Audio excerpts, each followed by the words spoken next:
네, 우리가 지난 시간에 이제 양자역학의 소개로 시작을 해가지고, 빛의 빛의 입자성의 대표적인 게 블랙바디 레이디에이션, 흑체 복사라는 것, 그리고 제가 수업은 하지 않았지만 광전 효과, 뭐 컴프턴 스캐터링 이런 게 다 빛이라고 하는 게 입자 알갱이로 빛이 파동이 아니고 파리클로만 설명을 해야지만 우리가 그 현상을 설명할 수 있는 것들이 이제 그런 블랙바디 레이디에이션, 광전 효과, 그다음에 뭐 컴프턴 스캐터링이라고 했습니다. 그래서 우리가 이제 이 빛이라고 하는 게 어떨 때는 입자로, 어떨 때는 파동으로 그렇게 나타내 주는 게 이제 입자와 파동의 이중성, 그 웨이브 파리클 듀얼리티 그래가지고 입자와 파동의 이중성이라고 했는데, 오늘은 이제 전자의 파동성에 대해서 좀 설명을 하고, 그 다음에 파동 방정식, 슈레딩거 파동 방정식이 어떻게 오는 거를 좀 더 이제 간략하게 소개를 하는 걸로 해서 우리가 입자물 퀀텀 미케닉스의 소개를 맞추겠습니다. 먼저 이제 그 전자의 파동성은 드브로이가, 우리가 이제 그 전에 빛이라고 하는 게 그 전자기파, 웨이브라고 생각했는데, 파동이라고 생각했는데, 플랑크를 필두로 해서 빛이라고 하는 게 파동이 아니고 입자의 성질도 가지고 있구나라고 하는 걸 우리가 배웠잖아요.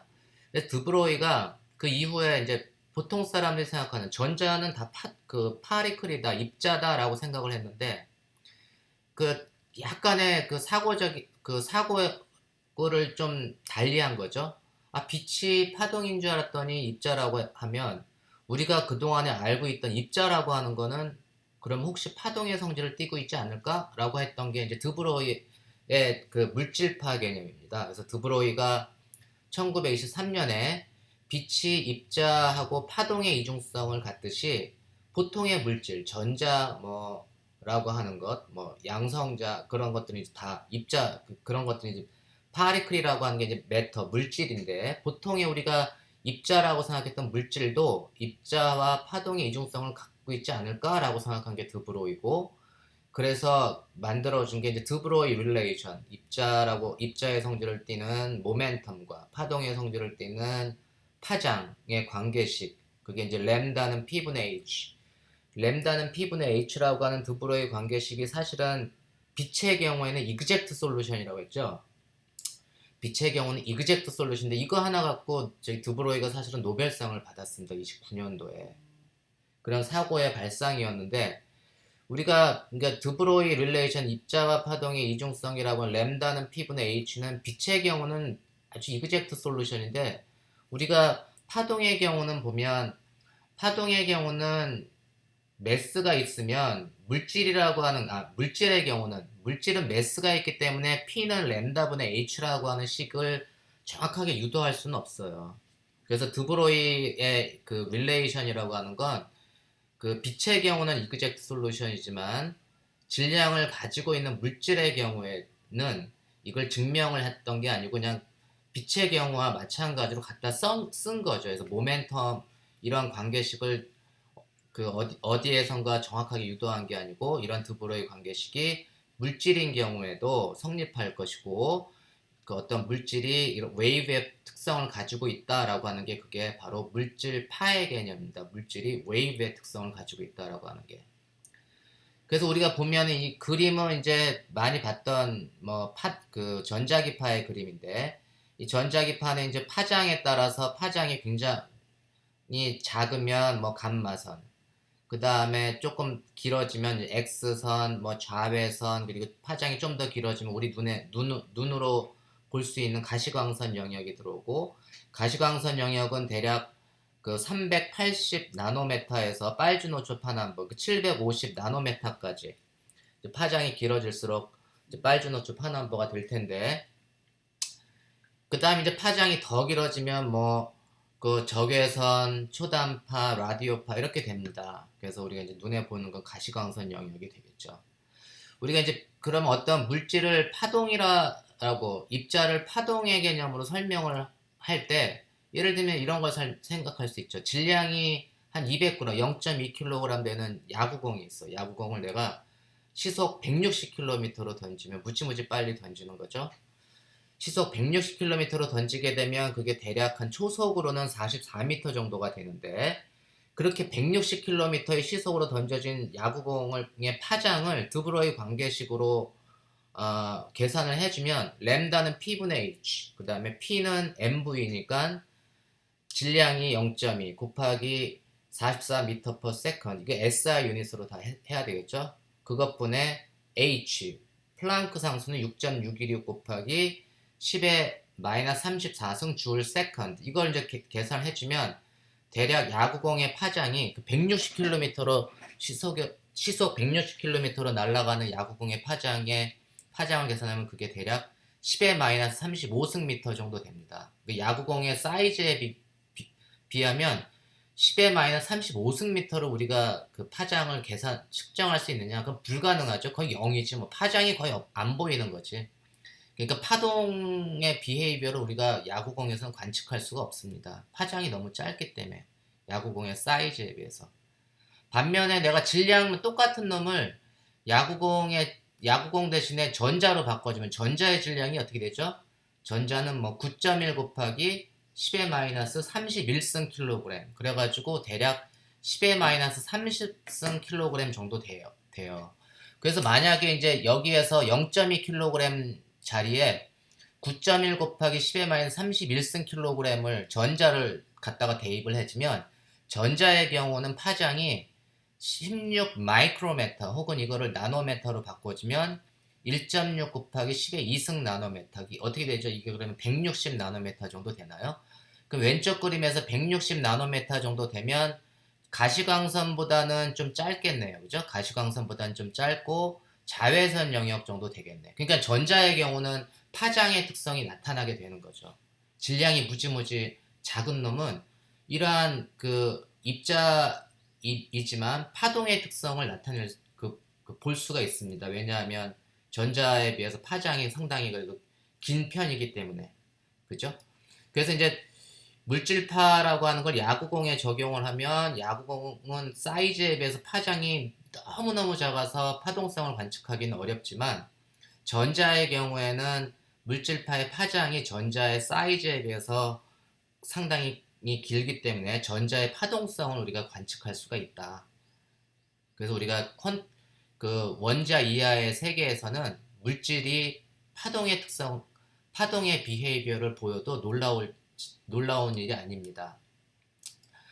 그럼 우리가 이제 보통 이 그림은 굉장히 예쁜 물방울과 그 물의 파동을 나타내 주는 건데 똑같은 그림이에요. 그럼 우리가 이제 물질파라고 하는 전자의 파동성과 입자와 파동의 이중성이 퀀텀 미케닉스에서 굉장히 핵심적인 개념이라고 했죠. 어떨 때는 입자로, 어떨 때는 파동으로. 그래서 이런 물방울을 갖다가 보여주면서 우리가 어떤 물을 관찰을 할 때 이렇게 우리가 물방울의 입자처럼 파리클의 특성을 이렇게 보여줄 수도 있고, 또 때로는 이렇게 웨이브의 특성을 보여줄 수도 있다. 그래서 이 물이라고 하는 게 때로는 입자로 또는 때로는 웨이브 이렇게 나타내 줄 수 있다는 게 입자와 파동의 이중성인데, 이거를 만약에 여기에 물방울이 하니까 이 물방울의 위치에 돌멩이를 하나 갖다 놔요. 그리고 이제 돌멩이가 뭐 물수제비처럼 던져가지고 여러분 이거 보십시오. 이게 물은 보면 파동이죠. 그리고 돌멩이는 입자죠. 돌멩이는 입자고 물은 파동인 이런 것들을 입자와 파동의 이중성이라고 얘기합니다. 그렇게 얘기를 하면은 학생들이 뭔 소리야 이게 뭔 소리야 하고 학생들이 무슨 소리인지 못 알아먹을 거 아니에요. 그래서 입자와 파동의 이중성이라고 하는 거는 어떤 동일한 물질, 물이면 물이라고 하는 게 때로는 입자로 혹은 때로는 파동으로 이렇게 나타내지는 게 입자와 파동의 이중성입니다 라고 설명을 해야 됩니다. 서로 다른 물질을 가지고 예를 들면 물과 돌멩이를 비교하면서 입자와 파동의 이중성을 설명을 하면 안 돼요. 같은 아이덴티티, 같은 물질이 어떨 때는 입자로 또 어떨 때는 파동으로 이렇게 나타나는 것이 입자와 파동의 이중성이다 라고 학생들한테 설명을 좀 해주셔야 됩니다. 전자의 경우도 보면, 그러니까 이게 파동이냐 입자냐라는 걸 그 설명하기 위한 가장 좋은 실험 중에 하나가 이중슬릿 실험이에요. 이중슬릿 실험인데 이중슬릿을 통과한 파동은 왼쪽 그림처럼 만약에 이놈이 파동이면 간섭 무늬가 쫙 이렇게 나타나서 아 이게 파동의 특성을 가지고 있구나라고 우리가 그 금방 설명을 할 수가 있고 반면에 우리가 입자라고 하는 건 뭐냐면 입자는 그 파동이 그 이중 슬릿을 통과하는 게 아니고 입자가 만약에 통과하게 되면 요 지금 슬릿 틈을 지나는 입자들이 오른쪽 슬릿을 지나면 오른쪽에 이렇게 상이 이렇게 다 그 알갱이들이 다 맺힐 테고 왼쪽 슬릿을 통과한 놈은 왼쪽에 이렇게 알갱이들이 다 맺힐 텐데 이러면은 이제 이렇게 그 각 슬릿을 통과한 놈들만 그 스크린에 붙어 있으면 아 이건 파동이 아니고 입자구나 이렇게 우리가 금방 판단을 할 수 있잖아요. 그래서 왼쪽 그림하고 오른쪽 그림의 차이를 보면 왼쪽 그림은 간섭무늬고 오른쪽은 간섭하지 않은 그냥 슬릿을 그냥 쓱 통과한 어떤 입자들이다라고 우리가 입자와 파동을 구분해 줄 수가 있습니다. 근데 왜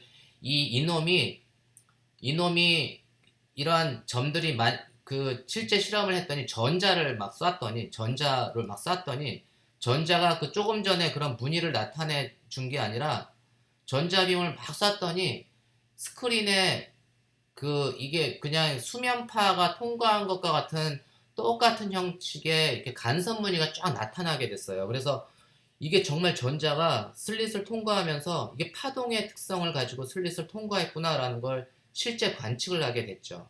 아, 그래가지고 전자가 정말 파동처럼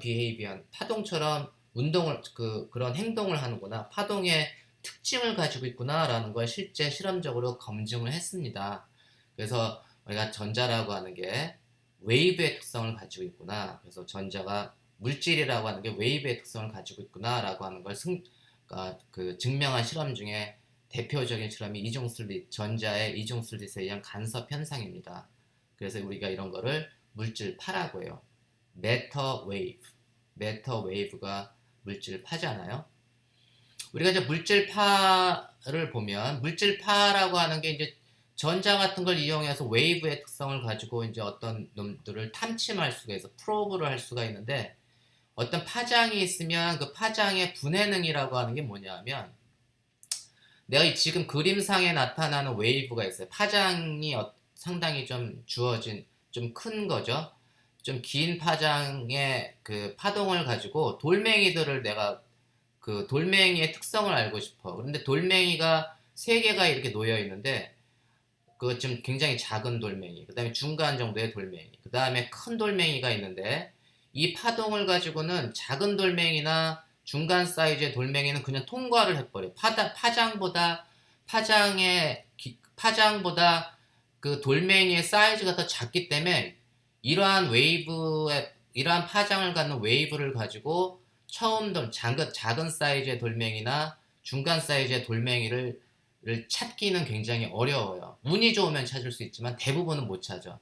굉장히 큰 돌멩이 정도만 우리가 찾을 수가 있죠. 이렇게 큰 돌멩이에 웨이브가 이렇게 부딪히게 되면 이제 그게 반사가 돼가지고 아 여기에 돌멩이가 있네 이렇게 우리가 찾게 되는 거잖아요. 그래서 우리가 그런 거를 이제 분해능이라고 그래요. 그래서 이런 놈들은 지금 현재 그림상으로는 작은 사이즈의 돌멩이, 작은 사이즈의 물질은 찾기가 너무 어렵다. 우리가 그래서 작은 놈을 찾기 위해서는 뭘 이용을 하는 거죠? 보통 현미경을 이용을 하잖아요. 굉장히 작은 사이즈를 얻기 위해서는 이제 현미경을 이용을 하는데 지금 왼쪽에 있는 현미경은 광학 현미경입니다. 우리 가시광선으로 볼 수 있는 정도의 파장 영역이고 그 정도의 그 파동으로서 물질을 탐침할 수가 있는데 만약에 어떤 물질이 가시광선의 파장보다 더 작은 물질이야. 작은 물질을 내가 광학현미경으로 관찰을 할 수 있습니까? 즉 분해능이 떨어지는 거죠. 예를 들면 지금 가시광선 광학현미경의 파동이 빨간 지금 그림처럼 빨간 파장 정도의 그러한 길이를 갖는 그 현미경이면 예를 들면 작은 돌멩이 이런 것들은 우리가 볼 수 없잖아. 광학 현미경으로. 그죠? 그럼 더 작은 걸 보려면 어떻게 되죠? 파장이 더 짧아져야 되겠지. 파장이 더 짧아지려면 광학현미경으로 광학현미경으로는 내가 파장을 조절할 수가 없잖아요. 가시광선인데. 더 작게 만들려면 인원보다 광학현미경의 파장보다 더 작게 만들려면 그게 바로 전자를 이용한 전자현미경을 만들면, 전자로 물질파를 만들면, 전자의 속력이 빨라지면 파장을 점점 짧게 만들 수가 있어요. 그죠? 아까 그랬죠? 야구공의 속력이 160km인데 전자의 속력은 뭐 160이면 거의 빛의 속력으로도 보내줄 수가 있거든.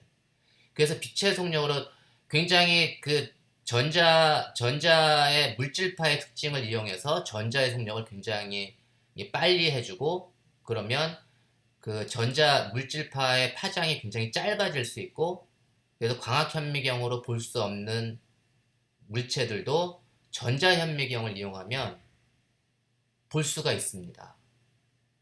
그럼 전자현미경으로 볼 수 없는 거는, 이 현미경으로 볼 수 없는 거는, 그럼 더 작은, 이것보다 전자현미경으로 볼 수 없는 더 작은 물질은 또 어떻게 하면 될까? 전자현미경으로 볼 수 없는 더 작은 물질을 볼 수 있는, 지금 현재의 테크놀로지로 볼 수 있는 건 우리가 입자 가속기라고 하는 겁니다. 입자 가속기.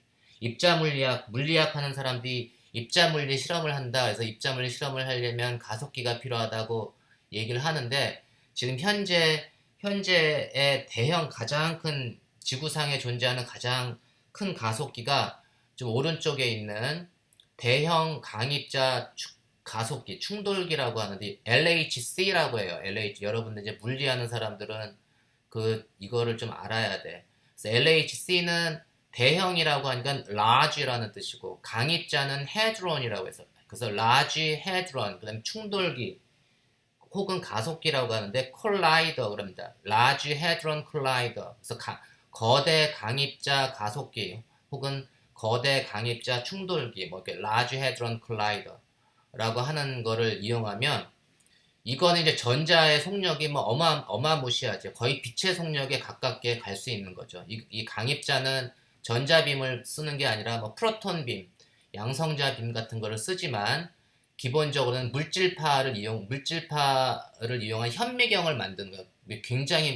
굉장히 작은 놈까지, 우리 여러분들이 알고 있는 뭐 쿼크, 뭐 그 수준의 사이즈의 굉장히 작은 사이즈를 보려면 굉장히 짧은 파장의 물질파가 필요한데, 그 짧은 파장의 물질파를 만드는 게 거대 강입자 가속기입니다.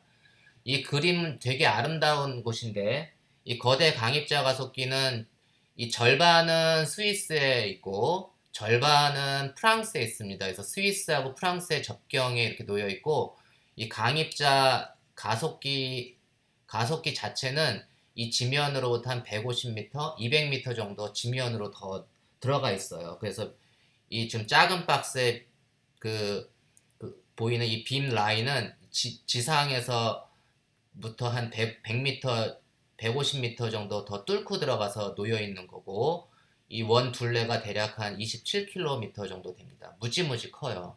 그러니까 아이러니하게도 여러분들이 정말 작은 세상을 보고 싶으면 현미경을 만들어야 되는데, 그 현미경의 사이즈가 점점 커지는 거지. 점점 커져야지만 분해능이 점점 좋아지고, 그래서 그렇게 하려면 굉장히 많은 돈이 필요하고 많은 공간이 필요합니다. 그래서 뭐 이런 데 관심 있는, 이런 데는 이제 잡도 굉장히 뭐 좋은 잡이 생길 수 있으니까 관심 있는 사람은 입자 물리 같은 거 해도 괜찮아요. 우리가 이제 그러면 이제 좀 넘어가서 수소 원자에 대한 보호 모형에 대해서 좀 설명을 할게요. 여러분들 기초적인 지식은, 우리가 이제 수소 원자라고 하는 게 어떻게 구성되어 있냐? 그럼 수소 원자는 핵과 러더포드의 실험을 통해서 이제 핵과 전자로 구성되어 있다라고 했는데, 이제 러더포드가 그 원자 핵을 발견을 하면서 전자가 핵 주변으로 이렇게 태양계처럼 원운동을 한다라고 가설을 내렸잖아요. 그런데 그 러더포드의 가설은 사실은 전자라고 하는 게 지구나 뭐 다른 행성처럼 뭐 전하가 없는 입자가 아니라 이게 전하를 띠고 있는 입자라서 지구처럼 지구가 태양 주변을 돌듯이 돌진 못해요. 왜냐하면 사람 그 대전된 입자는 원운동을 하면 그게 가속운동을 하는 거고, 가속운동을 하면 전자기파를 발생하거든요. 전자기파를 발생하게 되면 에너지를 점점 잃잖아요. 에너지를 점점 잃으면 이렇게 원운동을 할 수가 없고, 그냥 에너지가 소실되니까 이렇게 스파이럴처럼 운동하다가 핵 그냥 쿵 부딪히게, 거기에 쿵 부딪혀가지고 전자가 되겠지 뭐. 그래서 원자라고 하는 게 존재할 수가 없는데 어떻게 원운동을 하니? 라고 사람들이 다 질문을 했을 때 혜성처럼 나타난 사람이 이제 보어입니다. 보어. 그래서 보어가 이 문제를 어떻게 했냐면, 전자는 핵하고 그 전자 사이의 전기력에 의해서 그 핵주위를 원운동을 하게 되는데, 그 원운동하는 이제 구심력의 역할이 바로 쿠울롱 폴스고, 그 쿠울롱 폴스가 4파이 엡실론 0분의 1 곱하기 r 제곱분의 E 스퀘어, 그러니까 전자하고 프로톤 차지의 제곱, 이렇게 해서 쿠울롱 폴스가 이렇게 주어진다. 그런데 다만 다음과 같은 두 가지 가설을 만족을 해야 된다라고 보어가 얘기합니다. 그 첫 번째 가설이 뭐냐 하면 정상상태 가설이라고 하는데, 정상상태 가설은 뭐냐 하면 조금 전에 얘기했던 대전된 입자가 전자가 전자기파를 발생하는 그런 문제를 이런 식으로 이제 얘기를 해요. 전자는 각운동량이 앵귤러 모멘텀이 r 크로스 p, mvr이 플랑크 상수를 2파이로 나눈 값을 우리가 h바라고 하는데, h바의 정수배를 만족해주는 이런 조건을 만족하는 궤도만 딱 그 전자가 돌고, 이 지금 각운동량이 플랑크 상수를 2파이, h바의 정수배를 주지 않는 그런 앵귤러 모멘텀의 궤도는 돌지 않는다. 그러니까 요 L은 NH바라고 하는 이러한 조건을 만족해주는 궤도만 안정된 상태로 돌 수 있다. 그게 이제 정상상태 가설입니다. 이런 가설을 세워요. 그래서 이게 이제 각운동량의 양자화라고 하는데, 앵귤러 모멘텀이 특정한 특정한 궤도만 돈다. 전자가 특정한 궤도만 돌고 모든 궤도를 다 돌 수 없다라고 하는 게 정상상태 가설입니다. 그다음에 두 번째는 전자가 어떤 그런 특정한 궤도들이 있는데, 특정한 궤도 사이를 넘나들 때는 전자가 그런 안정된 두 개의 궤도를 넘나들 때 그 흡수 또는 방출하는 에너지, 뭐 에너지가 낮은 데서 에너지가 높은 데로 갈 때는 에너지를 흡수해야 되고, 에너지가 큰 데서 에너지가 낮은 데로 궤도를 갈 때는 에너지를 방출해야 되고, 이게 두 궤도 사이를 넘나들 때 에너지를 흡수 또는 방출하는 에너지는 항상 델타 E가 되는데, 그 값은 h누를 만족한다라고 한 게 이제 보어의 원자 모형 두 가지 가설입니다. 그래서 그 두 번째 가설을 진동수 가설, 그 다음에 각운동량이 이렇게 NH바, 앵귤러 모멘텀은 NH바로 의 조건을 만족해야 된다는 게 이게 이제 정상상태 가설 또는 각운동량의 양자라고 얘기를 해요. 이렇게 되면, 이 조건을 만족을 하면 내가 수소 원자의 에너지 스펙트럼을 다 설명해 줄 수 있다라고 한 게 이제 보어입니다. 그래서 실질적으로 그러한 조건하에서 이제 에너지 스펙트럼을 설명을 해줘요. 그걸 잠깐 설명을 할게요. 그러면 우리가 이제 보어라고 하는 거는 어쨌거나 러더포드가 한 얘기를 갖다가 썼어요. 그러니까 전자하고 프로톤, 일렉트론하고 프로톤 사이에는 쿠울롱 포텐셜이 존재하고, 쿠울롱 포텐셜은 마이너스 4파이 엡실론 0분의 1에 R분의 2제곱. 이게 이제 쿠울롱 포텐셜이고, 그 다음에 전자는 그 구심력을 받으면서, 쿠울롱 폴스를 받으면서 원운동을 한다라고 했으니까 구심력이 mr분의 v 제곱이잖아요. mr분의 v 제곱이고, 그 구심력의 원천이 뭐죠? 구심력의 원천이 쿠울롱 폴스야. 쿠울롱 폴스. 전기력이 바로 구심력을 주는 겁니다. 근데 전기력이 구심력을 주는데, 이때 전자의 속력은, 우리가 각운동, 전자는 앵귤러 모멘텀이 특정한 조건, L이 NH바를 만족해주는 조건에 해당하는 궤도에서만 안정되게 돈다고 했잖아요. 그래서 가운동량이 L은 MVR인데 R 크로스 P에서 MVR인데 MVR의 조건이 NH바야. H바의 정수배에 해당되는 놈만 그 조건에 만족하는 궤도만 돌고 있다고 하니까 V도 그 조건을 만족을 해줘야 돼요. 그래서 V는 MR분의 NH바잖아요. 그래서 그걸 대입을 해볼게. 그러면은 R분의 M 곱하기 V 제곱인데 V는 MR분의 NH바. 이게 이제 MR분의 NH바는 앵귤러 모멘텀이 양자화됐다는 조건에서 나온 거고, 그 다음에 좌변하고 우변을 비교를 해보면 좌변은 분모에 R이 3승, R 3승이 있고 우변에는 R 제곱이 있죠. 그러니까 좌변에 R 3승이 있고 우변에 R 제곱이 있으니까 좌변에 분모에 R 3승 우변으로 보내주고 그 다음에 나머지 4파이 엡실론 0 분의 2제곱을 좌변으로 보내주면 R을 구할 수가 있죠. 근데 그 R이 뭐에 비례하냐면 N이라고 하는, 우리가 이거 N이라고 하는 게 이제 인티저, 정수인데 그걸 주 양자석으로 해요. 프린시플 퀀텀 넘버라고 해서 N은 정수인데 N제곱에 비례하는 겁니다. R은 N제곱에 비례하는 걸 알 수 있죠. 어떤 상수 곱하기 N제곱. 그래서 R이라고 하는 게 어떤 상수 곱하기 N제곱인데 그 상수가 지금 이거 다 나머지 거는 다 상수지. 뭐 M2제곱분의 4파이 엡실론 0 곱하기 H바 제곱. 그 값이 0.529 곱하기 10의 마이너스 10승 미터 혹은 0.529 10의 마이너스 10승 미터를 옹스트롱이라고 그래요. 그래서 0.529 옹스트롱 혹은 0.529 곱하기 10의 마이너스 10승 메타인데 이거를 우리가 이제 보어 반지름이라고 합니다. 보어 반지름. 그러니까 전자의 궤도가 반지름은 A 곱하기 N 제곱이니까 전자가 점유할 수 있는 궤도가 딱 불연속적이야. 그러니까 R은 A 이거나 아니면 N이 정수니까 N이 1, 2, 3, 4, 5로 가니까 R은 A이거나 혹은 4A에 있거나 혹은 9A에 있거나 이런 식으로 띄엄띄엄 R이 A, 4A, 9A, 뭐 16A 이렇게 띄엄띄엄 있는 거죠. 그 띄엄띄엄 있다는 게 뭐냐면 우리는 그 공간이 특정한 공간에서만 전자가 존재한다는 얘기예요.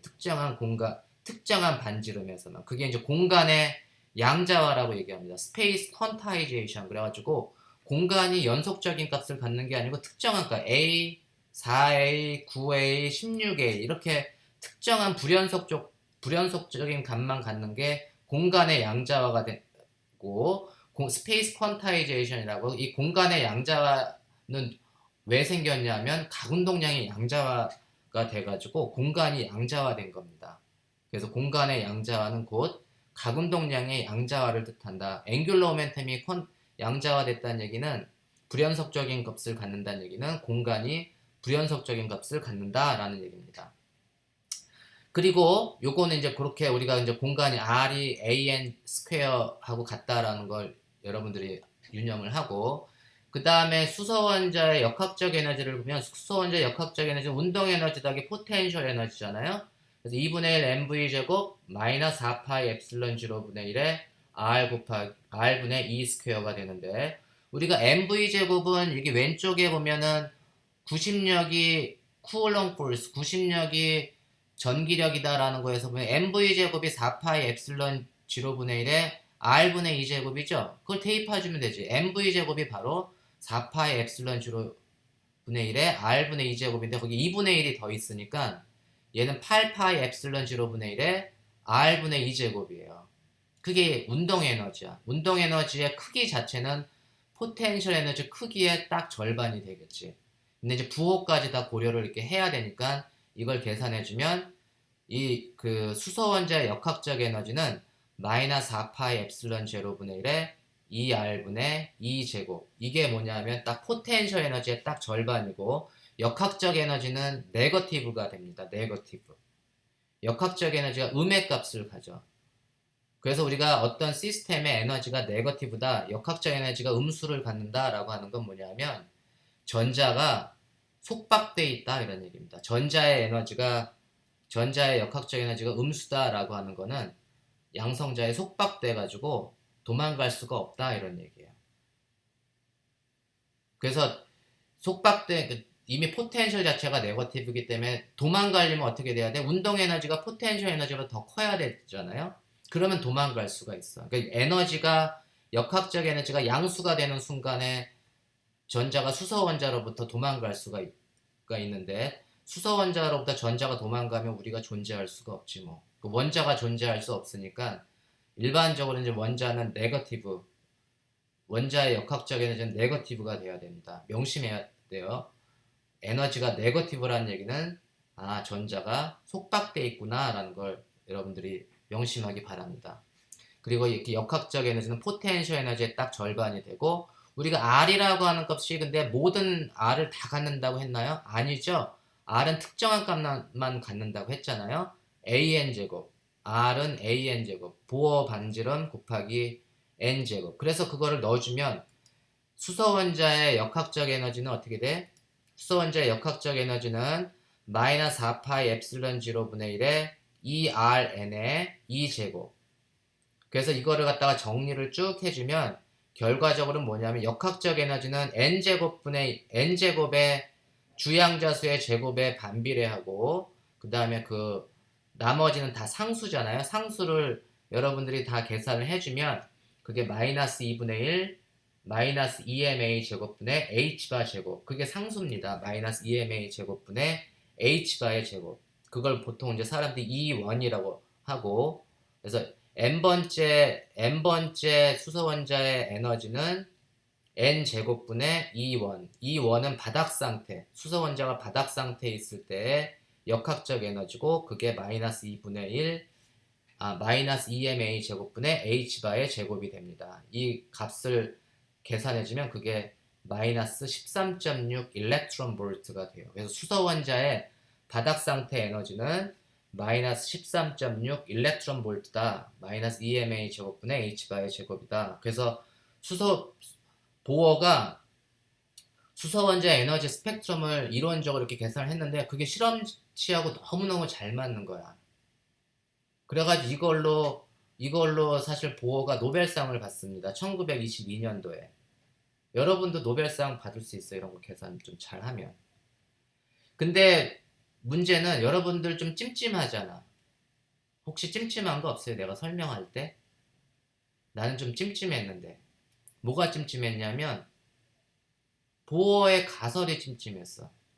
가군동량이 MVR이 가군동량이 왜 그 H바의 정수배를 가져야 되지? 왜 가군동량이 이렇게 양자화돼야 되지? 라고 하는 게 너무 찜찜했어요. 여러분들은 안 그랬나요? 나는 찜찜했는데. 그 사람들이 내가 찜찜하면 모든 사람이 찜찜할 거 아니에요. 모든 사람들이 개떼같이 보어한테 물어봤죠. 보어야. 왜 앵귤러 모멘텀이 퀀타이즈 돼야 되지? 근데 우리가 플랑크인 경우는 플랑크야 왜 그 정상파가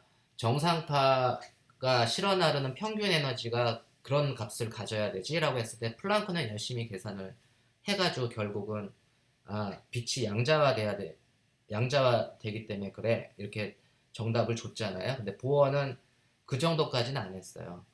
앵귤러 모멘텀이 양자화되는 이유에 대해서 보어는 설명을 하진 않았지.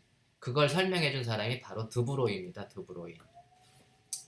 그래서 수소 원자에서 드브로이의 그 전자 파동, 물질파, 드브로이의 물질파는 보어가 이렇게 얘기했잖아. 수소 원자에서 전자는 특정한 궤도, allowed 된 orbit만 그 돌고 특정한 궤도를 그 도는데 그 특정한 궤도는 앵귤러 모멘텀이 h바의 정수배가 되는 조건을 만족해주는 궤도만 전자가 돌고 있다라고 얘기를 했지만 증명은 못 해줬죠. 이게 왜 그런지를 설명은 못 해줬어. 그 설명을 해준 사람이 드브로이기 때문에 보어는 드브로이한테 너무너무 감사해야 합니다. 그래서 드브로이가 어떤 식으로 이 문제를 해결했냐면 그러면은 드브로이는 이렇게 얘기했어요. 그러니까 드브로이 그러면 전자가 원자 핵 주변으로 반지름 R로 원운동을 하는데 사실은 보어는 전자가 그냥 입자처럼 원운동을 한다고 생각을 한 거예요. 행성처럼. 근데 앵귤러 모멘텀이 특정한 조건을 만족하는 궤도만 선택한다라고 좀 불안정한 가설을 세운 거지.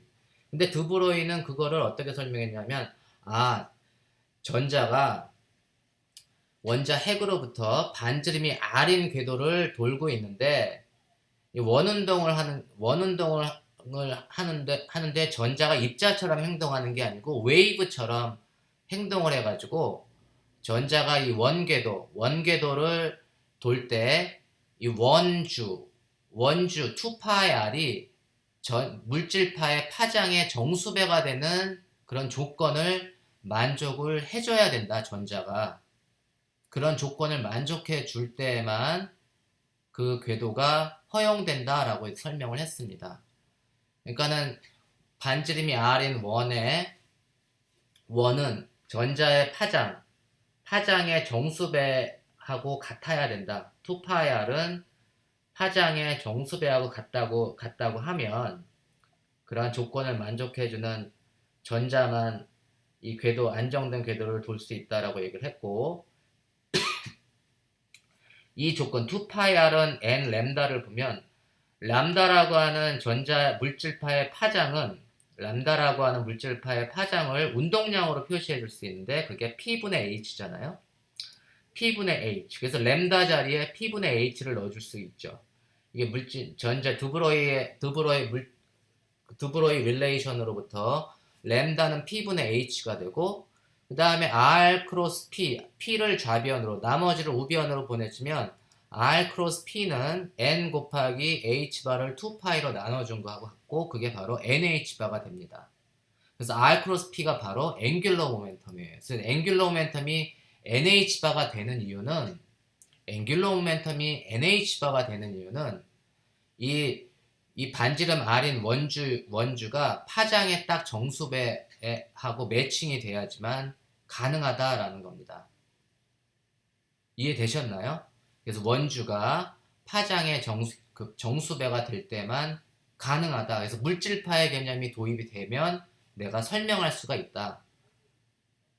앵귤러 모멘텀이 양자화가 된다는 거를. 그래서 물질파의 개념을 도입을 합니다. 전자가 핵 주변에서는 이렇게 웨이브처럼 움직인다, 이런 얘기야. 입자처럼 이렇게 움직이는 게 아니고. 그럼 내가 이제 원이라고 하는, 반지름 R인 원이라고 하는 거를 내가 쌀뚝 가위로 잘랐어. 가위로 자르면 1차원 선이 되겠죠? 그러면 내가 원으로 이제 원궤도를 쭉 돌고 있는 전자를 1차원 라인으로 만들기 위해서 내가 가위로 잘라버렸어, 그냥. 원을. 잘라서 1차원 라인에서 움직이는 걸로 우리가 생각해 볼 수 있고, 그걸 이제 원 디멘셔널 버전으로 우리가 생각할 수 있고, 그놈이 바로 1차원 박스에 갇혀있는, 1차원 박스 상자에 갇혀서 움직이는 전자로 우리가 생각해 줄 수가 있습니다. 그 원운동하는 놈을 1차원 박스 안에 갇혀서 운동하는 놈으로 이렇게 환산을 해줄 수가 있는데, 이 경우에는 이제 이 가위로 잘랐으니까 2파이r을 지금 그냥 길이가 L인 박스 안에 갇혀있는, 1차원 상자 안에 갇혀있는 질량이 M인 입자의 운동으로 우리가 생각을 해주면, 얘도 드브로이 릴레이션을 만족을 해줘야 되잖아요. 원 궤도를 돌고 있는 전자만 드브로이 릴레이션을 만족을 해주는 게 아니고, 원 궤도를 돌고 있는 전자의 드브로이 릴레이션은 원주가 파장의 정수배가 된다고 했으니까, 여기서도 1차원 상자 안에 갇혀서 운동하는 폭이 L인 1차원 상자 안에 갇혀있는 전자도 드브로이 관계식을 만족을 해준다고 하면, 이때 1차원 박스에서의 드브로이 관계식은 어떻게 될까요? L은 N 램다? 맞나요? L은 N 램다 맞나요? 여기 2파이r이라는 개념은 뭐죠? 전자가 처음 시작점에서부터 다시 돌아왔을 때 길이가 2파이r인 거죠. 그게 원주잖아. 그러면 여기가 길이가 L인 1차원 상자에서는 전자가 여기 L이 0인 데서부터 L까지 가면 제자리로 돌아온 건가요? 제자리로 돌아온 거 아니죠? 제자리로 돌아오려면 어떻게 돼? 2L이 돼야 되겠죠? 2L에 해당되는 게 2파이r이 되겠죠. 그래서 2L이 N 램다가 되면 되겠지. 그래서 2L이 돼야지 한 바퀴 다시 제자리로 돌아오는 거니까 드브로이 원운동에서의 드브로이 릴레이션을 1차원 박스로 내가 그 치환을 해주면 2L이 n 램다의 조건을 만족해야 됩니다. 그게 드브로이 관계식이야. 그러면 이때 파장은 어떻게 돼요? 파장은 n분의 2L. 그래서 1차원 상자 길이 폭이 L인 1차원 상자에 갇혀서 운동하는 질량이 M인 입자의 파장은 n분의 2L입니다. 그죠? n분의 2L이 그 모멘텀은 어떻게 되지? P는 램다분의 H가 되는 거겠죠? P는 램다분의 H가 되니까 그때 이 입자의 운동량은 2L분의 NH 이렇게 되겠고 맞죠? 그 폭이 A인 박스 안에 갇혀있는 물체의 운동량은 램다분의 H니까 2L분의 NH. 그리고 에너지를 계산해주면 에너지는 2M분의 P제곱이니까 그게 8mL 제곱분의 N제곱 H제곱이 됩니다. 그래서 n이 1인 경우의 파장은 2L이죠. 그게 가장 긴 파장이야. 그게 바로 n이 1일 때는 파장이 2L짜리가 있고, 그다음에 n이 2가 되면 파장이 L짜리. 지금 그림이 그래서 n이 1일 때, 2일 때, 3일 때, 4일 때, 5일 때, 6일 때, 따따따따. 그래서 n이 점점 커지면 파장이 점점 짧아지는 파동이 됩니다. 그리고 그때의 각각의 n에 해당되는 에너지가 얼마? 2n. 그 다음 2n이 8ml 제곱분의 n제곱 h의 제곱. 그때 모멘텀은 2L분의 NH. 이렇게 우리가 박스 안에 갇혀있는 입자의 에너지와 운동량을 계산해 줄 수가 있어요. 근데 그 에너지나 운동량이 임의의 값을 다 갖는 게 아니고 특정한 값만을 갖는 거예요. n에 비례하는. 그게 바로 에너지가 양자화되어 있다 이런 얘기입니다. 그래서 에너지가 양자화되어 있는 거야.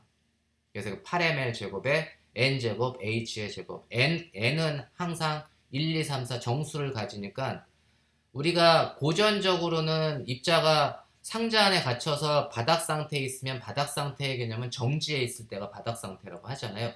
운동 에너지가 0일 때. 그죠? 고전적으로 운동 에너지는 0일 때의 상태를 바닥 상태라고 하는데 여기 퀀텀 미케닉스에서는 양자 상태에서는 바닥 상태가 뭐냐면 n이 0인 상태가 아니야. n이 1인 상태. 그게 바닥 상태거든요. 바닥 상태는 에너지는 8ml 제곱분의 h의 제곱이야. 그러니까 바닥 상태도 0이 아닙니다. 바닥 상태도 뭔가 진동을 하고 있는 거야. 입자가 진동을 하고 있는 거야. 에너지가 있습니다. 그러니까 이게 지금 예를 들면 L이라고 하는 게 점점 넓어지면 이제 에너지가 작아지겠지만 양쪽 벽을 싹 닫으면 L이 점점 줄어들면 바닥 상태 에너지가 점점 커지는 거야. 내 몸이 막 떨리고 있는 거죠. 바닥 상태 에너지가 퀀텀 미케닉스에서는 0이 아닙니다. 바닥 상태에서도 운동을 하고 있는 거야. 그게 고전적인 상태하고 다릅니다. 이해하셨나요? 내가 이제 고전 물리하고 양자 물리를 조금 비교를 한번 해볼게요. 우리가 1차원 박스 안에 갇혀있는 질량이 M인 입자를 생각할 때 고전적으로는 이놈이 당구공이라고 할게. 당구공. 빌리아드 볼.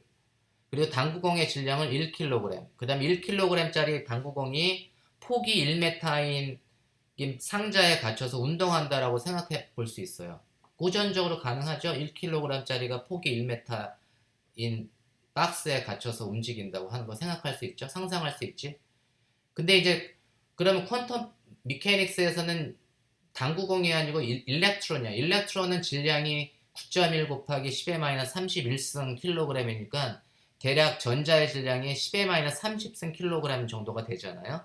근데 전자는 얘는 그 퀀텀 미케닉스니까 얘는 굉장히 작은 스케일이니까 그때 상자의 폭은 나노메타 정도, 한 10나노메타 정도라고 내가 놓을게. 10나노메타 정도의 그 상자에 갇혀서 운동하는 전자. 그리고 1m의 폭에 갇혀서 운동하는 당구공을 우리가 생각을 해볼 수가 있어요. 그걸 이제 비교를 해보면 우리가 이제 조금 전에 파장이 얼마? 램다, 파장, 그 다음 P는 그 속력, P는 MV니까 VN은 EML분의 뭐 NH바, 그 다음에 에너지는 8ml 제곱분의 N제곱 H바의 제곱. 다 퀀타이즈 돼, 양자화되어 있어요. 특정한 값만을 가져.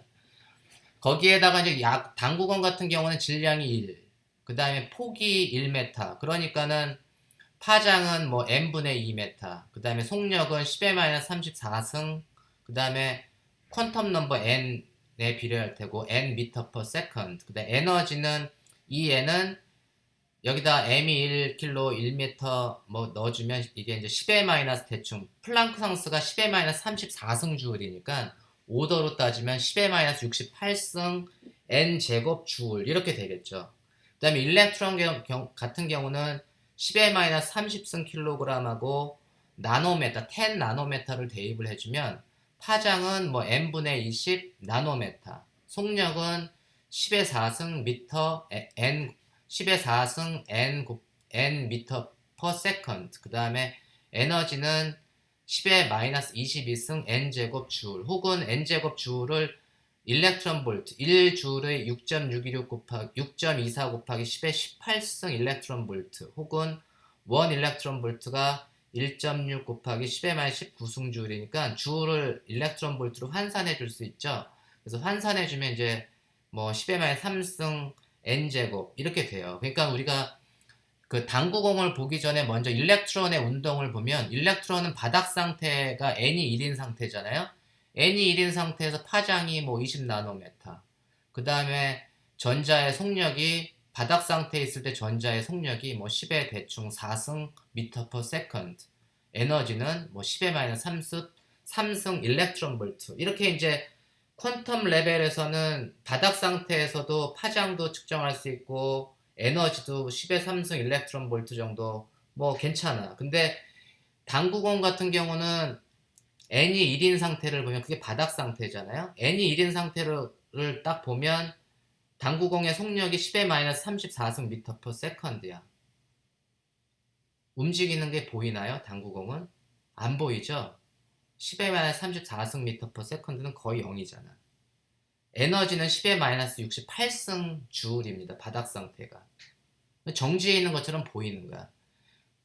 그러니까 퀀텀 레벨로 가면은 그놈이 정지해 있지 않은데, 우리 고전적인 물체는 퀀텀 미케닉스를 적용을 하면 그냥 거의 바닥 상태가 0이에요. 0으로 보이는 거예요. 그러니까 왜 퀀텀 이펙트를 잘 관측을 못하는 거지. 일상적인 데서는 양자적인 효과를 우리가 관측하기가 너무너무 어렵습니다.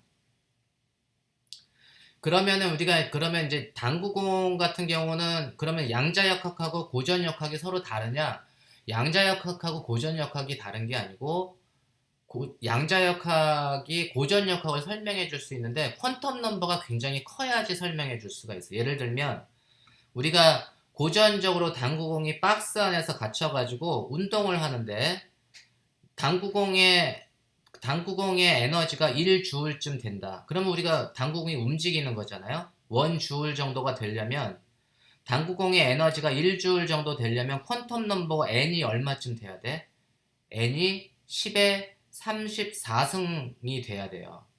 그러면은 당구공이 1주울의 에너지를 가지고 움직이는 것을 볼 수가 있어. 그러면은 그때 퀀텀 넘버가 n이 34승이 돼야 되는 거. 10의 34승. 그러니까 퀀텀 넘버가 무한대가 돼야 되는 거야. 무한대가 되면 이제 당구공이 움직이는 걸 볼 수가 있는 거죠. 그때 당구공의 파장이 얼마가 되냐면 n이 10의 34승이 되니까 그때 당구공의 파장을 계산해주면 10의 마이너스 34승 미터가 돼야 되잖아요. n이 10의 34승이니까 그때 1주울의 에너지로 움직이는 당구공의 파장은 10의 마이너스 34승 미터니까 여전히 파동의 특성을 관찰할 수는 없죠. 그러니까는 우리가 일반적인 우리가 물질은 우리 그냥 일상생활에서는 어떤 물질이든 간에 퀀텀 이펙트를, 양자적인 파동의 특징을 보는 것은 불가능해요. 그리고 근데 퀀텀 미케닉스에서 고전역학으로 가려면 퀀텀 넘버가 무한대로 가야 된다는 걸 알겠어. 이해됐나요? 퀀텀 넘버가 n을 무한대로 보내면 그게 고전적인 리밋으로 가는구나 라는 거를 우리가 알 수 있습니다. 그런 걸 우리가 보어의 대응 원리라고 해요. 보어의 correspondence principle 그러는데 보어의 대응 원리는 뭐냐 하면 The result of quantum mechanics agrees with that of classical mechanics in the limit of large quantum number. n이 무한대로 가는 리밋에서는 양자역학의 결과하고 고전역학의 결과가 같다라고 하는 게 보어의 대응 원리입니다. n이 무한대로 가는 리밋에서는 퀀텀 넘버가 무한대로 가는 리밋에서 양자역학의 결과하고 고전역학의 결과가 같다라고 하는 게 보어의 대응 원리예요. 근데 보어의 대응 원리를 한 번 더 설명을 한번 해볼게. 우리가 박스 안에 갇혀 있는 입자가 있는데 이 입자를 이게 여기선 박스 안에서는 갇혀 있지만 여기선 자유롭게 운동 에너지만 가지고 운동을 하고 있잖아요. 그럼 어느 순간인가 내가 입자를 쳐다봐. 입자를 쳐다보면 입자가 0하고 L 사이에 존재할 거 아니에요? 고전적으로는 당구공이 0에서 L 사이에서 왔다 갔다 갔다 가는데 내가 쳐다봤을 때 그 당구공이 어딘가에서 발견될 수 있는 확률, 0에서 발견될 수 있는 확률, 뭐 L에서 발견될 수 있는 확률, 2분의 L에서 발견될 수 있는 확률 어떤 게 더 클까요? 고전적으로는. 고전적으로는 어떤 게 더 클까? 입자를 0의 맨 끝에서 발견할 수 있는 확률이 맨 오른쪽에서 발견할 수 있는 확률보다 클까? 가운데에서 발견할 수 있는 확률보다 더 클까? 고전적으로 어떻죠? 모든 곳에서 다 똑같겠지 뭐. 그게 고전적에서는 고전적으로 봤을 때는 모든 곳에서 발견될 수 있는 확률이 똑같아요. 그게 고전적인 결과죠. 근데 양자역학에서는 입자를 발견할 수 있는 확률이 우리가 이제 내가 그림으로 그린 걸 파동함수라고 하는데 나중에 이제 그 퀀텀 메카닉스를 정상적으로 배우겠지만 이 파동함수를 제곱을 해준 게 확률의 개념입니다. 그러면 예를 들면 그 n이 1일 때 n이 2일 때 파동함수를 제곱해주면 이렇게 돼요. n이 2일 때 파동함수를 제곱해주면 2인 놈은 그 지금 그림처럼 오른쪽에 있는 그림처럼 나타나겠죠? 이게 입자를 발견할 수 있는 확률이야. 퀀텀 미케니컬리. 그러면은 입자를 발견할 수 있는 확률이 제일 높은 것이 두 군데가 있죠? 이 두 군데를 제외하고는 가운데 정중앙에서 발견될 수 있는 확률은 0이고 또 다른 데서는 또 발견될 수 있는 확률이 제각각이야. 그러니까 모든 곳에서 공평하게 발견되지 않는다는 얘기입니다. 어떤 특정한 지점에서 발견될 수 있는 확률이 더 높고 뭐 양끝이나 가운데서 발견될 수 있는 확률은 0이고 이런 얘기야. 그러니까 양자역학적인 결과하고 고전적인 결과가 같습니까? 다르죠? 달라요. 퀀텀 미케닉스에서. n을 퀀텀 넘버를 내가 좀 높여볼까? 퀀텀 넘버를 높여가지고 n이 5일 때는 0하고 만나는 지점이 하나, 양끝을 제외하고는 하나, 둘, 셋, 넷. 0하고 만나는 지점이 양끝을 제외하고는 하나, 둘, 셋, 넷. 네 군데가 있어요. 그리고 이제 이 파동함수를 제곱을 해주면 그림처럼 나타날 텐데 이때는 n이 2일 때보다는 그 공평하게 만날 수 있는 지점이 좀 많아졌죠. 똑같은 피크가 하나, 둘, 셋, 넷, 다섯 군데가 생겼잖아. 그리고 나머지는 또 확률이 좀 작아지는 거고. 여전히 모든 지점에서 입자를 발견할 수 있는 확률이 같지 않아요. 그죠? 그래서 퀀텀 미케닉스하고 클래시컬 미케닉스는 달라. 근데 이 n을 무한대로 보내봐. n을 무한대로 보낸다는 얘기는 이 0을 만나는 지점이 무한대가 된다는 얘기. 이것도 지금 무한대까지는 보내지 않은 건데 n 값이 굉장히 높은 값을 가지면 그러면 입자를 발견할 수 있는 확률이 이 간격이 점점 좁아져 가지고 고전적인 확률하고 같아진다 이런 얘기입니다. 모든 곳에서 입자를 발견할 수 있는 확률이 똑같아지는 거예요. 이해됐습니까? 그래서 퀀텀 넘버가 무한대로 갈 때 양자역학에서의 퀀텀 넘버가 무한대로 갈 때 양자역학의 결과하고 고전역학의 결과가 같아지게 된다. 어떨 때? 퀀텀 넘버가 무한대로 갈 때. 그게 바로 보어의 correspondence principle. 그래서 보어의 대응 원리. 퀀텀 넘버가 무한대로 가게 되면 양자역학적인 결과가 고전적인 결과하고 같게 되고 퀀텀 넘버가 이렇게 낮을 때는 n이 1일 때, 2일 때, 3일 때는 완전히 고전적인 결과로서는 양자역학적인 결과를 설명할 수가 없습니다. 그러니까 양자역학이 더 포괄적인 개념이지. 이해하셨나요? 이게 보어의 대응 원리입니다. 그럼 이제 끝으로 내가 이제 파동함수에 대해 설명을 좀 하겠습니다. 우리가 보통 이제 뭐 줄을 갖고 막 흔들면 줄이 만드는 파동을 우리가 볼 수가 있는데, 줄이 만드는 파동을 그림처럼 그리면 얘는 이제 변위는 y, 그다음에 이제 그리고 이제 x축으로 파동이 진행을 하는 거야. 진폭이 a로 파동이 v의 속력으로 진행을 하게 되면 이때 이 파동 함수를 보통 우리가 a의 코사인 kx-오메가 t, 보통 이렇게 파동 함수를 이렇게 보통 얘기를 해요.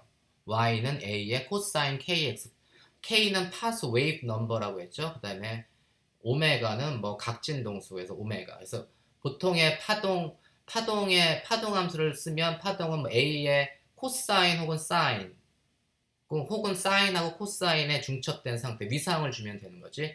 근데 그런 위상은 지금 중요한 게 아니니까 파동 함수는 a의 코사인 kx-오메가 t 이렇게 주어지는데, 이 파동은 사실 이러한 파동 함수는 파동 방정식을 만족을 해줘야 돼. 파동 방정식은 변위가 x에 대한, 위치에 대한 2차 미분 해준 놈과 시간에 대해서 2차 미분 해준 놈이 같아야 된다. 근데 이게 디멘전이 같아야 되니까 변위에 대해서 2차 미분 해준 놈하고 시간에 대해서 2차 미분 해준 놈이 차원이 같으려면 오른쪽에는 그 v제곱분의 1이 곱해줘야 돼요. x는 vt. 그래서 그래야 차원이 같으니까.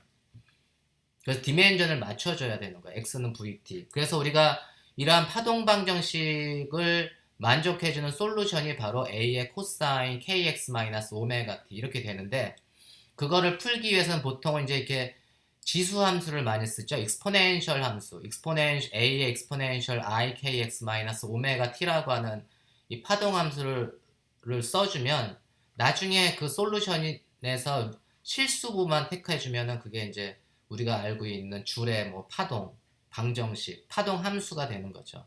그래서 그걸 풀기 위해서는 보통 이제 익스포넨셜 지수 함수를 넣어주는데, 예를 들면 y는 a의 익스포넨셜 ikx-오메가 t를 이 파동 방정식에 대입해주면 좌변은 어떻게 되죠?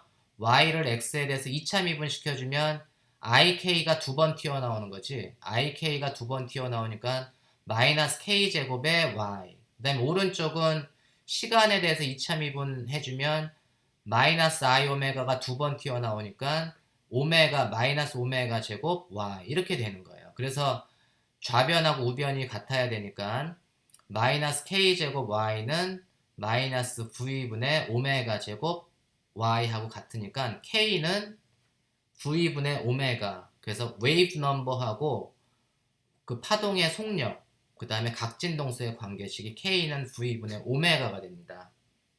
이해하셨나요? 그래서 우리가 파동함수는 a는 exponential ikx-오메가 t는 a의 exponential k 대신에 v분의 오메가 하면 오메가가 공통인수로 빠져나오고 i 오메가의 v분의 x-t 이렇게 되겠지 뭐. 그래서 이렇게 우리가 파동 함수를 쓰게 되면 이놈은 플러스 x 방향으로 진행하는 파동, 그리고 실제 우리가 고전적으로는 파동 함수는 실수만 택하면 되니까 그거에 이제 코사인 함수만 택해가지고 솔루션이 뭐 y는 a kx-오메가 t다 이렇게 해서 보통의 파동 함수는 이렇게 씁니다. 근데 이거를 갖다가 여기에서 우리가 이제 k하고 오메가의 관계식을 보면, k는 지난 시간에 뭐라 했죠? k를 파장으로 나타내면 k는 웨이브 넘버는 램다분의 2파이라고 했죠? 우리가 증명을 했었잖아요. k는 램다분의 2파이라고 증명을 했고, k는 파장분의 2파이가 되고, 그러면 오메가는 어떻게 되지? 램다분의 2파이 곱하기 속력, 오메가는 램다분의 2파이 곱하기 속력이 되고, 파동의 속력은 진동수 곱하기 파장, V는 누 램다니까 우리가 이렇게 써주면 램다 서로 캔슬이 되고, 각진동수 오메가는 2파이 누, 2파이 누가 됩니다. 그래서 각진동수하고 진동수의 관계식은 오메가는 2파이 누 이렇게 돼. 각진동수하고 진동수의 관계식은 오메가는 2파이누.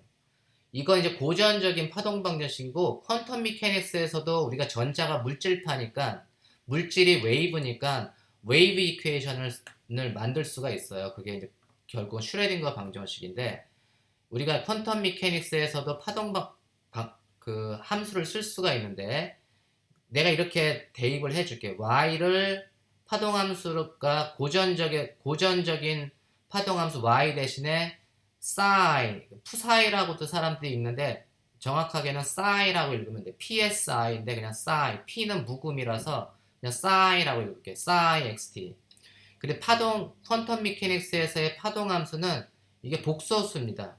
그냥 진짜로 복소수야. 컴플렉스 넘버. 그리고 우리가 실제 측정하는 물리량은 실수가 돼야 되기 때문에 컴플렉스 넘버 자체를 우리가 측정할 수는 없고 실제 측정 가능한 피지컬 observable은 실수로 만들어 주려면 그거에 켤레 복소수를 곱해주면 돼요. 그래서 psi 절대값의 제곱이 실제 우리가 측정하는 물리량 그거는 psi 스타 psi 그래서 켤레 복소수 곱하기 파동함수 자체. 그래서 이거를 갖다가 이제 그대로 대입을 해주면 그냥 y 대신에 psi로 바꿔줄게. y 대신에 이렇게 자유롭게 움직이는 파동의 파동함수는 psi는 a 진폭이 a exponential ikx 마이너스 오메가 t라고 하면 이 웨이브는 플러스 x 방향으로 파수가 웨이브 넘버가 k 각진동수 오메가로 그 진동하는 파동이다라고 우리가 그 해석할 수가 있습니다. 근데 이제 이 각진동수 오메가하고 진동수는 오메가는 2파이 누, 그 다음에 K 웨이브 파수 웨이브 넘버는 램다분의 2파이라는 걸 우리가 배웠죠. 그래서 오메가는 2파이 누, K는 램다분의 2파이인데 이 양변에 이거를 갖다가 이제 각진동수 오메가하고 K 대신에 퀀텀 미케닉스에서는 에너지하고 모멘텀으로 주로 써요. 그래서 에너지 E는 어떻게 되지? E는 H 누죠. E는 H 누야. E는 H 누인데 진동수 누는 2파이분의 오메가니까 내가 2파이분의 오메가를 대입을 해주면 에너지는 H 누 혹은 H 바 오메가 이렇게 쓸 수 있어요. 그래서 에너지하고 각진동수 사이의 관계식은 E는 H 바 오메가입니다.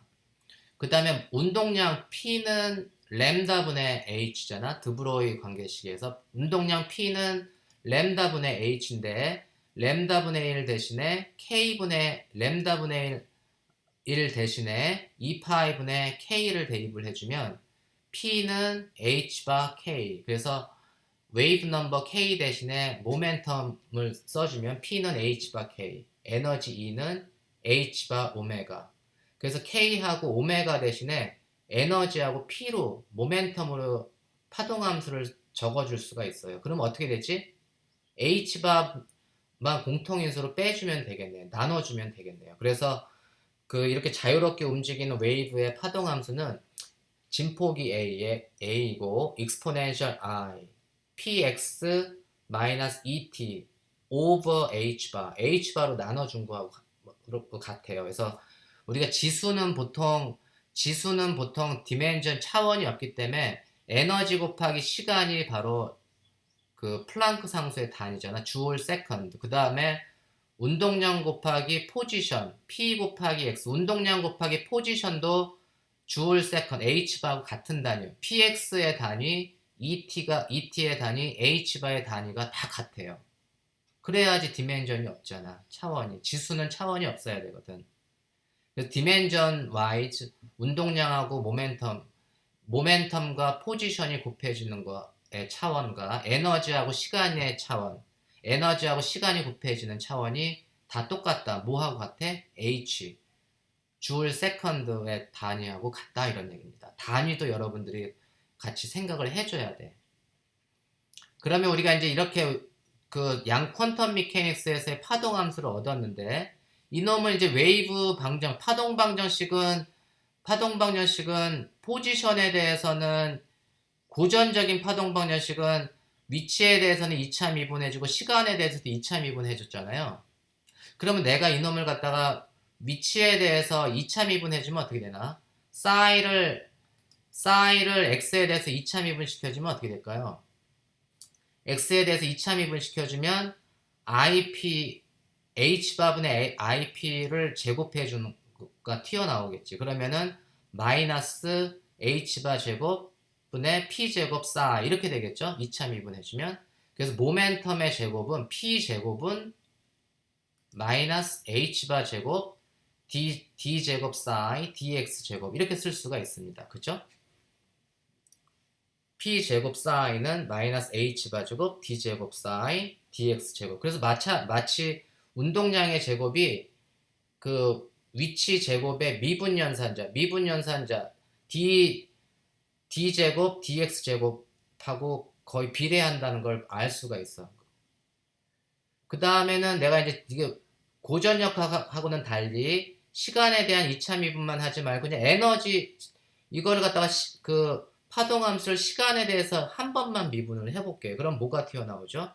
마이너스 h바분의 IE가 튀어나오겠죠. 마이너스 h바분의 IE 그게 튀어나오고 그냥 싸이 자기 자신이 되겠죠. 그래서 이거를 가지고 그러니까는 포지션에 대해서는 2차 미분 시켜주고 시간에 대해서는 1차 미분만 시켜주면 에너지 E 사인은 마이너스 I분의 H바의 D 사인 DX 이런 관계를 얻을 수가 있어요. 그래서 P제곱 사인은 마이너스 H바 제곱의 D제곱 DX D제곱 사인 DX제곱 E 사인은 마이너스 I분의 H바의 D 사인 DT 이렇게 쓸 수가 있습니다. 그래서 마치 에너지는 시간에 대한 미분연산자 하고 좀 비례의 관계가 있고 운동량은 포지션에 대한 미분연산자와 같은 역할을 해주는 거야. 그래서 보통 우리가 에너지가 보존된다라고 하는 건 과거에 100년 전에 있던 에너지하고 100년 후에 있는 에너지가 변함이 없어야 되잖아. 그래서 시간에 따라서 변함이 없어야 되는 거기 때문에 에너지는 항상 이게 시간과 관계가 있습니다. 시간에 대한 미분연산자.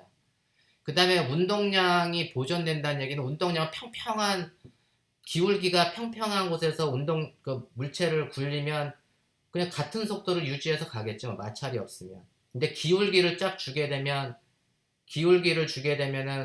운동량이 막 변할 거 아니에요? 그래서 운동량이라고 하는 게 위치에 대한 기울기, 그게 바로 미분연산자, 위치에 대한 미분연산자가 기울기를 준다는 얘기예요. 기울기가 없으면 운동량이 보존된다 이런 얘기고 시간에 대한 기울기가 없으면 에너지가 보존된다 이런 개념이 있습니다. 그럼 우리가 이제 자유입자라고 지금 보여준 프리 파리클의 에너지 방정식을 보면 자유입자의 에너지 방정식은 어떻게 되죠? 운동 에너지만 존재하는 거잖아. 자유입자의 역학적 에너지는 EM분의 P제곱이 되는 거고 내가 자유입자에다가 그 에너지 방정식의 오른쪽에 파동함수를 곱해줘 볼게. 집어 넣어 볼게. E 사인은 EM P제곱 EM분의 P제곱 4 이렇게 될 테고 자유입자가 만족해주는 에너지 방정식 이걸 만족을 해줘야 되고 그때 그 에너지 E 자리에 미분 IH DDT 시간에 대한 미분 연산자 P제곱 자리에 마이너스 H바 제곱에 D제곱 DX제곱 포지션에 대한 2차 미분 연산자를 넣어주면 바로 이것이 IH D psi DT는 마이너스 EM분의 H바 제곱 D제곱 psi DX제곱 그래서 요걸 우리가 그 시간에 의존하는 타임 디펜던트 슈레딩거 방정식 자유입자에 대한 타임 디펜던트 슈레딩거 방정식이라고 합니다. 그래서 이 슈레딩거가 이런 식으로 방정식을 유도한 건 아니고 그냥 슈레딩거 방정식이 고전적인 방정식하고는 완전히 다르지만 굳이 유추를 하자면 슈레딩거 방정식은 에너지 방정식입니다. 에너지 방정식. 슈레딩거 방정식이 무슨 방정식? 에너지 방정식이야. 에너지 방정식이 그걸인데 그 에너지하고 모멘텀을 이렇게 미분연산자로 우리가 치환을 해서 만들어준 방정식입니다. 그냥 하늘에서 뚝 떨어진 것처럼 느껴지지만 실제는 이렇게 에너지 관계식을 다 만족을 해준다. 그런데 이제 이게 포텐셜이 없는 경우인데 만약에 포텐셜이 존재하면은 역학적 에너지는 운동 에너지 더하기 포텐셜 에너지가 되잖아요. 그 포텐셜이 뭐 상황에 따라서 달라지겠지. 그래서 포텐셜을 넣어주고 똑같이 오른쪽에 싸이를 곱해주면 이제 이 싸이가 만족해주는 에너지 방정식은 E 싸이는 EM분의 P제곱 싸이 더하기 V 싸이가 되고, 마찬가지로 에너지 대신에 IH 곱하기 DDT라고 하는 시간에 대한 미분 연산자, 모멘텀 P제곱 대신에 마이너스 H바 제곱에 D제곱 DX제곱이라고 하는 모멘텀에 해당되는 그 미분 연산자, 포지션에 대한 미분 연산자를 넣어주면 이렇게 포텐셜이 존재하는 경우에도 이렇게 타임 디펜던트 슈레딩거 방정식을 만들 수가 있습니다. 이게 바로 가장 제너럴한 타임 디펜던트 슈레딩거 방정식입니다. 이렇게 해서 슈레딩거 방정식이 나타나게 되는데, 결국은 슈레딩거 방정식이 고전역학하고 그 비교를 굳이 해보면 슈레딩거 방정식은 뭐하고 같다고요? 에너지 방정식하고 같다. 에너지 방정식. 에너지 방정식에서 나온 게 슈레딩거 방정식입니다. 내가 해서 오늘 이걸로 해서 이제 퀀텀 미케닉스에 대한 그 인트로덕션은 이걸로 이제 정리를 하고, 이제 다음 시간부터는 1장을 나가도록 하겠습니다.